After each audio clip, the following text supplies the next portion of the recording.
Hello everyone. तो अब जर्लिन को गुस्सा आ गया था और वो गुआंगशी का गिरेबान पकड़कर कहता है कि इस मामले से दूर रहो, ये डोमेस्टिक इशू है।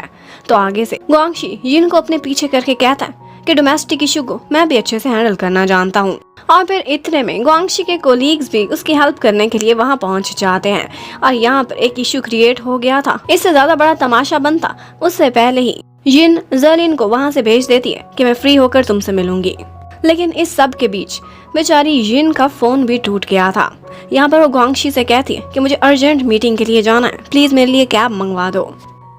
अब वो कैब पकड़कर एक सेलिब्रिटी के मैनेजर से मीटिंग के लिए गई थी और गुआंगशी भी उसके पीछे पीछे पहुंचा हुआ था।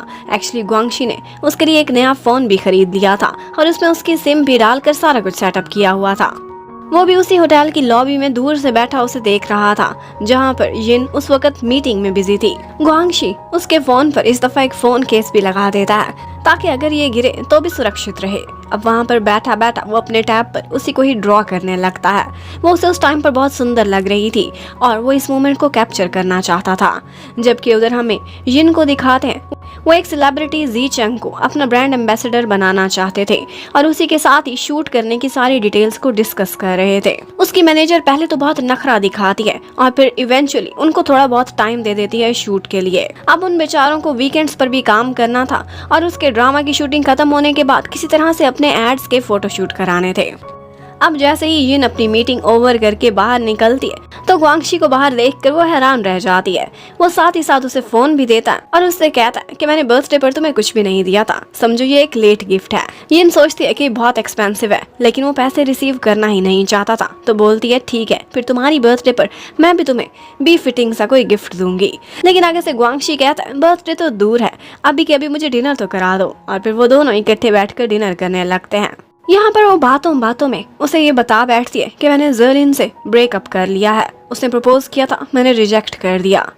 अब ये सुनते ही कहीं ना कहीं गुआंगशी को दिल ही दिल में बहुत खुशी जरूर हुई थी और उसके बाद वो उसे उसके फोन में एक सरप्राइज दिखाने लगता है। वही फोटो जो उसने खुद अपने हाथों से उसकी ड्रॉ की थी उसके फोन में भी ट्रांसफर कर दी थी और वो उससे कहता है कि इसे अपने स्क्रीन सेवर पे लगा लो। अब फिर नेक्स्ट डे दिखाते हैं कि गुआंगशी अपने हाथों से एक स्पेशल सा सैंडविच प्रिपेयर कर रहा था यिन के ब्रेकफास्ट के लिए। इतने में उनके घर पर कोई बार बार डोर बेल बजा रहा था। वो बाहर आकर देखता है तो वो एक लड़की थी शाया और वो उससे बहुत फ्री होने की कोशिश कर रही थी। एक्चुअली जब वो यूके में होता था तो ये भी वहाँ चाइनीज थी और उसकी स्टूडेंट भी थी। वो कहती है कि वहाँ पर तो मेरा फ्यूचर इतना बन नहीं सका और इसीलिए मुझे चाइना वापस आना पड़ा। अब शंघाई में मैं और किसी को भी नहीं जानती, मैं एक बेचारी अकेली सी लड़की, मुझे कौन सुरक्षा देगा। और जबरदस्ती उसी के ही घर में घुस जाती है। या फिर उसके फ्रेंड चैन को भी ये सब देखकर बहुत गुस्सा आता है। अब जिस तरह से वो अपना सामान अनपैक कर रही थी वो लोग उसे समझाने की कोशिश करते हैं कि तुम यहाँ नहीं रह सकती। और फिर वो बड़ी मुश्किल से रो धो कर उनसे रिक्वेस्ट करती है कि प्लीज मुझे एक हफ्ता यहाँ रहने दो, मैं अपना कोई अरेंज कर लूंगी। गुआंगशी तो बिल्कुल भी नहीं मानना चाहता था लेकिन चैन से उसकी रियलिस्टिक एक्टिंग बर्दाश्त नहीं हो पाती और वो भावनाओं में बहकर उसे यस कह देता है। और जैसे ही शाया को वहाँ रहने के लिए एक ग्रीन सिग्नल मिल गया था वो फौरन से चैन को अंकल अंकल कहने लगती है। अब कुछ दिनों बाद गुआंगशी अपनी मम्मी के साथ नाश्ता कर रहा था। यहीं पर ही बातों बातों में उसे पता चलता है कि एक बहुत बड़ी सेलिब्रिटी जी चेंग है जिसके साथ उनकी बेटी आजकल शूट पर जा रही है। डैड तो बहुत खुश थे और अपने बहुत सारे फ्रेंड्स को भी बताना चाहते थे कि मेरी बेटी जॉब में कितनी अच्छी है और अगर किसी को ऑटोग्राफ चाहिए तो वो भी वो प्रिपेयर करा सकते हैं। जबकि उसी टाइम पर हमें उस सेलिब्रिटी जी चेंग को दिखाते हैं। वो काफी नखरे वाला लगता था। पहले तो वो यिन को बिल्कुल भी भाव नहीं दे रहा था लेकिन आहिस्ता आहिस्ता उसने रियलाइज कर लिया था कि यिन कितनी कंसिडरेट लड़की है। और उसे जैसे ही पता चला था कि इसे फ्लावर्स से एलर्जी है तो उसने हर जगह आर्टिफिशियल फ्लावर्स रिप्लेस भी करा दिए थे। यहाँ पर एक लड़की चोरी चोरी जी चेंग का फोटो शूट देख रही थी। वो किसी तरह से उसे साइड पर एक स्टोर रूम में लेकर जाता है। एक्चुअली वो उसकी एक सीक्रेट गर्लफ्रेंड थी और मीडिया के सामने वो ये सारा कुछ नहीं लाना चाहते थे। अब उन्हें डर था कि वो पकड़े जाएंगे क्योंकि मीडिया बाहर पहुंच चुका था। और इत्तेफाक से उसी स्टोर में उस टाइम पर हमारी हीरोइन यिन भी खड़ी हुई थी। यिन आगे आती है और कहती है कि तुम दोनों अगर एक दूसरे से सच्चा प्यार करते हो तो ठीक है, मैं तुम दोनों की हेल्प करने को तैयार हूँ। और उस लड़की को वो वहीं पर ही अंदर ठहरा देती है और खुद जी चेंग के साथ उस स्टोर से बाहर निकलती है। वो कहती है कि अब जो भी र्यूमर्स होंगी वो मेरे ऊपर और जी चैंग के ऊपर होंगी और हमारा तो कोई रिलेशन है नहीं, इसलिए ये र्यूमर्स थोड़े दिनों में खुद ही मर जाएंगी। हर जगह सोशल मीडिया पर वायरल हो चुकी हैं और यही बात जर्लिन को भी पता चल जाती है और वो बहुत शर्मिंदा सा होता है, एम्बैरस होता है कि सब कोलीग्स को पता है कि मेरी गर्लफ्रेंड है, अब इसका एक सेलिब्रिटी के साथ क्या चक्कर चल रहा है, ये न्यूज़ अच्छी नहीं मेरे लिए।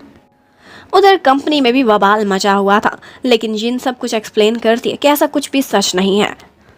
तो इन दी एंड उसके बॉस ने यही फैसला किया था कि थोड़े दिनों इन बातों को इसी तरह से चलने दो, जैसे ही हमारी एडवर्टीजमेंट की वीडियो रिलीज होने के लिए रेडी हो जाएगी तब हम सारा कुछ एक प्रेस कॉन्फ्रेंस में क्लियर कर लेंगे। तब तक फ्री की पब्लिसिटी है, उसे एंजॉय करते हैं, हमारा ब्रांड ही प्रमोट होगा। इस बात के लिए जिन भी एग्री कर जाती है। अब जिन की बिल्डिंग के बाहर हर वक्त मीडिया का रश रहता था, प्रेस वाले भी वहां पहुंचे हुए होते थे और इसी वजह से जिन ज्यादातर अपने ऑफिस से बाहर निकलती ही नहीं थी, चोरी छुपे ही कहीं बाहर जाया करती थी। लेकिन अब बात इतनी आगे बढ़ चुकी थी कि उसे समझ नहीं आ रही थी कि मीडिया वाले तो रात को भी पहरा देंगे, मैं ऑफिस से निकलूंगी कैसे, मैं सोऊंगी कहाँ पर। इतने में यिरान उसकी हेल्प के लिए पहुंच जाती है और वो कहती है कि देखना मैं मीडिया वालों को कैसे चक्कर देती हूँ। अब वो ऐसी सी ड्रेसिंग कर लेती है कि जैसे वो मीडिया से छुपना चाहती है। पहले वो भागती है मीडिया को अपने पीछे भगाकर और फिर दूसरी साइड से पतली गली से जिन बाहर निकल जाती है। अब जिन को वहां से जाते हुए ग्वांगशी ने भी देख लिया था, वो उसके पीछे जाता है।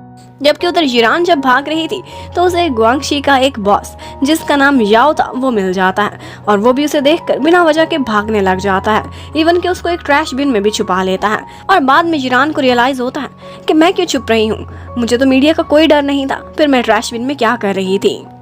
जबकि उधर जिन भागती भागती पार्किंग में पहुंचती है तो जर्लिन आगे खड़ा हुआ था। वो उल्टा उसकी साइड लेने की बजाय उसे डांटने लगता है और कहता है कि बताओ इस सब में कितनी सच्चाई है, क्या इसी वजह से तुमने मेरा प्रपोजल रिजेक्ट किया है? गर्लफ्रेंड तुम अभी भी मेरी हो, सिर्फ तुमने मेरे प्रपोजल को रिजेक्ट किया है। और मेरे सारे कोलीग्स बातें बना रहे हैं कि इस लड़की ने मुझे रिजेक्ट करके एक सेलिब्रिटी को चुना है। अब जिन बेचारी पहले ही परेशान थी और उसकी ये बातें सुनकर उसे और भी गुस्सा आने लगता है। वो उससे कहती है कि तुम इतने सालों से मुझे जानते हो और मेरे बारे में इस तरह से सोचते हो। अभी वो यही बातें कर रहे थे कि इतने में मीडिया जिन को तलाश करता हुआ वहां पहुंच जाता है। लेकिन अगर यहाँ पर उसकी सुरक्षा करने के लिए कोई था तो वो ग्वांगशी था। उसका हाथ पकड़ता है और उसे अपने साथ भगाता हुआ वहां से ले जाता है।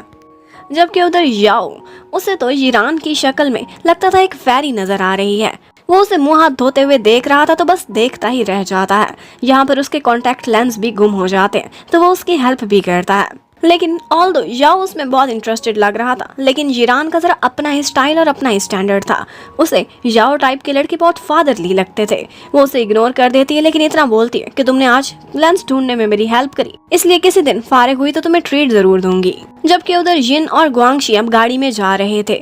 जिन को बार बार लिन की कॉलें आ रही थी, लेकिन वो अटेंड ही नहीं करती थी। इतने में जर्लिन उसे मैसेज करता है कि अभी के अभी मुझसे मिलो, सॉरी मैं कुछ ज्यादा ही बोल बैठा, लेकिन मेरे पास एक सोल्यूशन है और तुम्हारी सारी परेशानियां मेरी हैं। लेकिन जिन उसे कोई भी जवाब नहीं देना चाहती थी, क्योंकि उसकी कंपनी की पॉलिसी थी कि अभी उन्होंने खामोश रहना है। जब वीडियो रिलीज होगी उसके साथ ही वो हर चीज क्लैरिफाई करेंगे। वो यहाँ पर ग्वांगशी से कहती है कि सोशल मीडिया पर इवन कि मेरे कोलीग्स भी हर जगह लोग मेरे बारे में बैड माउथिंग कर रहे हैं, पता नहीं सब मेरे बारे में क्या सोचते होंगे। लेकिन ग्वांगशी कहता है कि मैंने वो वीडियो देखी, फोटोज देखी, लेकिन मैं तुम्हारे बारे में कुछ भी बुरा नहीं सोचता, मुझे तुम पर 100% विश्वास है। जिन बेचारी बहुत परेशान थी। एक्चुअली सोशल मीडिया पर किसी ने न सिर्फ उसके ऑफिस का एड्रेस बल्कि उसके घर का, उसकी सारा बायोडाटा रिलीज कर दिया था। वो घर भी नहीं जा सकती थी। सोचती है कि आज किसी होटल में सोऊं क्या। लेकिन ग्वांगशी कहता है मेरे माइंड में एक जगह है जहाँ पर तुम्हारा पीछा करने कोई भी नहीं आएगा, मैं तुम्हारे साथ हूँ, टेंशन मत लो। यहाँ पर वो दोनों एक लॉन्ग ड्राइव पर पता नहीं कहाँ जा रहे थे, ये तो सिर्फ ग्वांगशी ही जानता था। लेकिन रास्ते में वो म्यूजिक भी इंजॉय करते हैं, एक दूसरे के साथ बहुत अच्छा टाइम बिताते हैं। यहीं पर ही उन्हें पता चलता है कि ऑल्दो वो इतने सालों बाद मिले हैं, लेकिन म्यूजिक में और मूवीज में उनकी पसंद बिल्कुल एक जैसी है। अब ग्वांगशी उसे एक जगह पर लेकर जाता है। वो एक्चुअली एक हाईवे था जो कि समुद्र के ऊपर एक हाईवे था। यहाँ पर बहुत शांति थी और लगता था कि कोई मीडिया उनके पीछे नहीं पहुँच पाएगा। रास्ते में ही जिन बड़े आराम से सो गई थी, तो यहाँ पर ग्वांगशी अपना कोट उतार कर उसे कवर करता है और स्लोली उसकी सीट को लीन डाउन कर देता है ताकि वो इजीली सो सके। वो वहाँ बहुत सुंदर लग रही थी। वो उसकी एक फोटो भी लेता है। अब इसी तरह से सारी रात उन्होंने गाड़ी में ही बिता दी थी। अब नेक्स्ट क्या होगा ये देखने के लिए stay connected. Thank you for watching, bye bye.